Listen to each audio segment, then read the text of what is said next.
Secretary, you've already kind of touched on this a little bit, but as SGA president, I'm hearing that a lot of the students are concerned about not being able to get into the classes they need. They fill up so quickly. What could be done to help meet the increasing demand?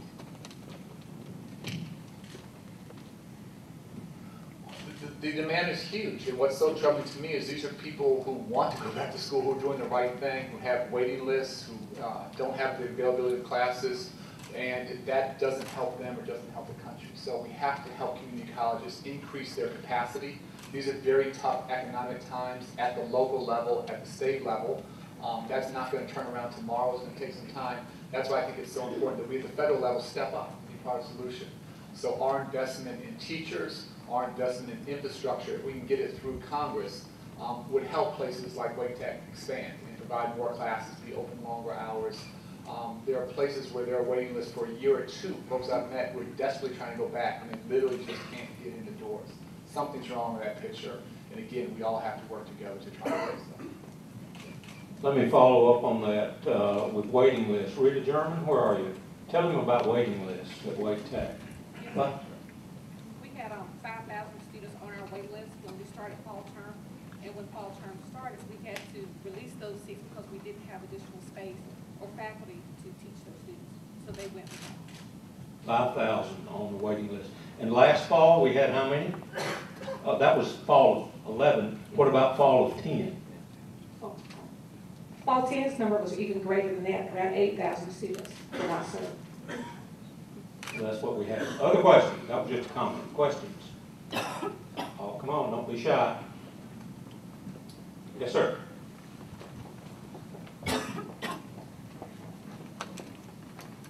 With the states cutting the budgets on education, they're getting their funding from the federal departments and the increases in the tuition. How does the federal government expect that to step up and affect the people that are trying to get back into school? So there are a couple challenges that we're trying to address, and I'll hit all of them. First of all is access to college. That's the starting point. We tried to do a couple things. First of all, we dramatically simplified the financial aid form itself. Hopefully folks noticed that. The form itself used to be a barrier to entry, and we removed about 30% of those questions and tried to put in some skip logic to make it easier. Secondly, one of the things I'm most proud of is we've had the biggest increase in Pell Grants since the GI Bill, since World War II. And what we did is was controversial in Washington, and I thought it made absolute sense, is we simply stopped subsidizing banks, put all that money into students, Pell Grants, didn't go back to taxpayers for a nickel, and that savings from stopping giving the money to banks was about $40 billion. So a $40 billion increase in Pell Grants over the next decade. Now, frankly, there are some folks in Congress who want to scale that back, and we're going to fight that tooth and nail. We think that's absolutely crazy. Again, we have to educate our way to a better economy. But to see Pell Grants at an all-time high of $5,550, we want to maintain that. And it's really interesting. Just in the past 2 years, we've seen a 50% increase in the number of folks having access to Pell Grants, from 6 million to 9 million.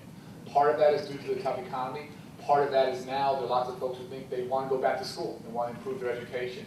And they're doing that. And we're thrilled to see so many first-generation college goers from their community, English language learners, folks who don't have the most of the financial resources having that opportunity. So we think we've done a lot on the access side, but you're really asking about us on the cost containment side. It's interesting. I think community colleges have been an absolute model for that. I think community colleges are probably the best bargain out there. With Pell Grants, you can basically go most places virtually for free. I think everybody wants a good education, but they want value for money, and they don't want to spend way more than they need to.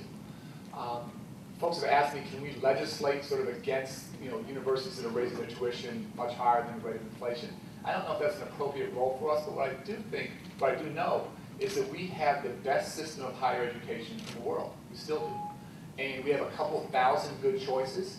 And I think where universities, where tuition's going up much faster than the rate of inflation, I think people are going to start voting with their feet. And they're going to start going to other places. I think the marketplace is going to play a little bit. And again, everyone wants a good education, but we're lucky to have some great choices in this country. And you're seeing some universities doing the wrong thing. You see others doing the right thing, holding down costs, holding down tuition tough economic times. Going to 3-year programs rather than 4, cutting expenses by 25%, going to no-frills universities. So you start, no-frills campuses. And so you're starting to see some innovation that we haven't seen before. So I actually think the marketplace is going to play there. And then the final thing I'll say, you got access, you got cost, but for me it's got to be about attainment, completion. So I think everyone in this room is not just here to take some classes, you're here to get that associate's degree and either go back to the workforce or go to full-year universities. What we need to do as a country is we have to dramatically increase college completion rates at both community colleges and 4-year institutions. We used to lead the world in college completion. Anyone now, any guesses where we now rank as a country in college completion? 737, right in the middle, about 16. We're 16. So 15 other countries have passed us by, and then we wonder why we're struggling, economically. And so we need all of you not just to go to class, but to graduate, to get those degrees, to get those diplomas, and ultimately we can again lead the world in college graduation. And that's what the President's challenged us to do by 2020. Many of the students here are worried about jobs. Wake Med is the largest private employer in Wake County.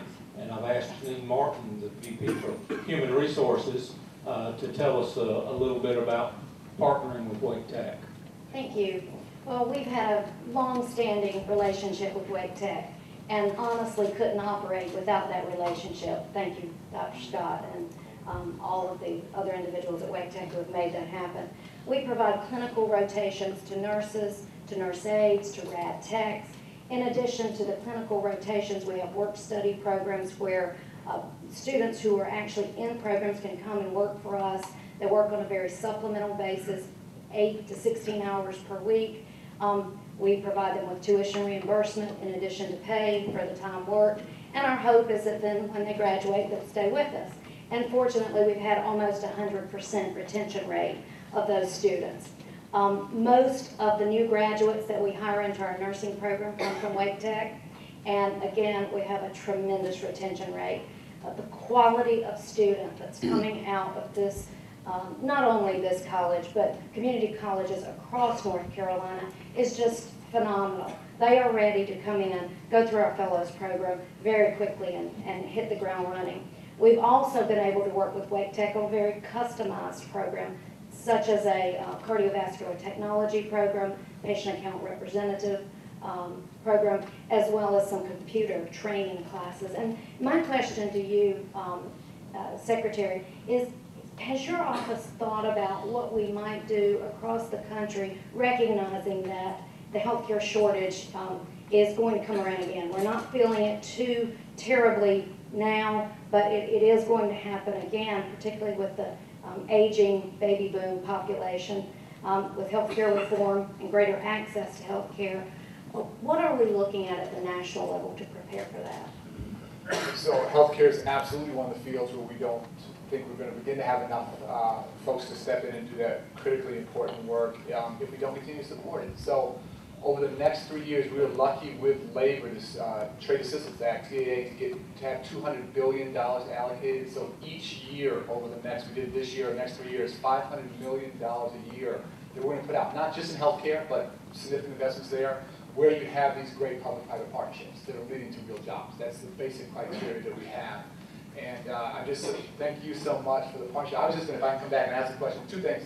One is, what is your need? How much are you hiring each year on average? And secondly, how do you, because it sounds so easy when you say it, too many places the public and the private sector are disconnected, they're not talking. So if you want to create or help them to think about a new program here, just mechanically, how does that happen so that you're getting folks with the skills that you need? So what numbers are you looking at? When changes need to happen to the curriculum, when you need to innovate, how does that, how do you guys make that work together? We are still hiring over 1,000 employees each year. Every year. We have a relatively low turnover rate. So while We're really still a growing Yep. population here. While many industries, I think, have seen a decrease in staff, we're actually still growing. To answer your question about the development of the programs, as soon as we recognize that there is a shortage pending, we reach out to one of the community colleges or the university, and honestly, primarily it's been Wake Technical College. I'll give you a great example with our cardiovascular technology program. a few years ago, and those individuals are still very difficult to find in the market, but they were impossible to find a few years ago. We partnered with Wake Tech. We designed a training program to educate and develop those individuals within a 6-month, very fast-paced education program, and we were able to retain all 10 of those individuals at Wake Met, and they are all 10 still there today. I just love the creativity, the sort of entrepreneurial spirit on both sides. We have fantastic examples, but again, not enough, not at scale. And the more you keep doing that, and the more you can continue to think through what's the next need and how do we get ahead of that and how do we partner, it means a lot. Well, and the other program I would say that's been the most successful for us is our Scholars Program, where we hire students to work with us on a very supplemental basis. We pay their tuition in hopes that they'll stay with us when they graduate. While she's standing there, Mr. Secretary, I see Tony Tater here, and I'll have to tell you about another program that we think is unique because of the partnership. The early college high schools, there are a number of them in the country, but to our knowledge, there's only one that has a hospital, a public school district, Wake County Public Schools, and a community college as the partner. And I will tell you, the first 2 graduating classes of that group of students, and basically you take a new 9th grade every year, so it takes you 4 years before you ever have a graduating class, that we had 20 students each year to earn an associate degree a week before they graduated from high school. And the remaining graduates of that year, at least every one of them had 15 to 20 hours of college credit. So I wanted you to know about that. We're excited. We think that that's a way to retain students, get them excited about careers in medicine, and it's working.